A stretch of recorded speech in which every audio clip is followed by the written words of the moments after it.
Hello welcome back இது உங்கள் channel PS nature. இன்றைக்கி நம்ம வீடியோவில் வெஜ் சால்னா எப்படி பண்ணுறதா பார்க்க போகிறோம். ஸோ வாங்க வீடியோக்குள்ளே போகலாம். அதுக்கு ஃபர்ஸ்ட் நான் ஒரு மிக்ஸி ஜாரில் கொஞ்சமாக கட் பண்ண தேங்காய் சேர்த்துக்கிறேன். அது கூட சோம்பு கொஞ்சம், சீரகம் கொஞ்சம் ஆட் பண்ணிக்கலாம், பொட்டுக்கல்ல ஆட் பண்ணிக்கலாம்.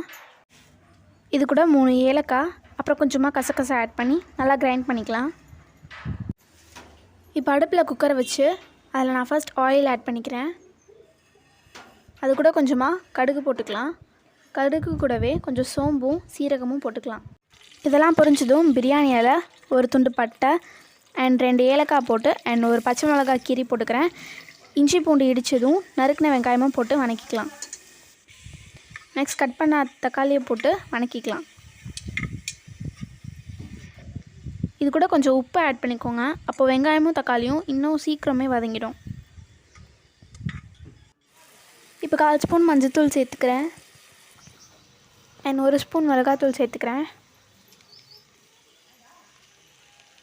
1/2 ஸ்பூன் மல்லித்தூள் சேர்த்துக்கிறேன். 1/2 ஸ்பூன் கரம் மசாலா. இதெல்லாம் சேர்த்து நல்லா கலந்து விட்டுருங்க.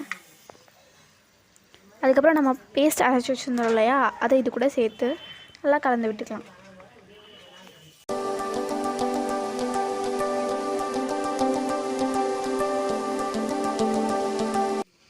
இப்போ இது இந்த மாதிரி கொதித்து வரும்போது இது கூட நம்ம தண்ணி சேர்த்துக்கலாம். தண்ணி ஊற்றுனதுக்கப்புறம் மூடி போட்டு ஒரு விசில் வரையிலும் விட்டுருங்க. ஒரு விசில் வந்ததுக்கப்புறம் விசில் இறங்கினதுக்கப்புறம் ஓப்பன் பண்ணி பார்த்தீங்கன்னா சுட சுட நம்மளோட வெஜ் சால்னா ரெடி ஆகிடுச்சு.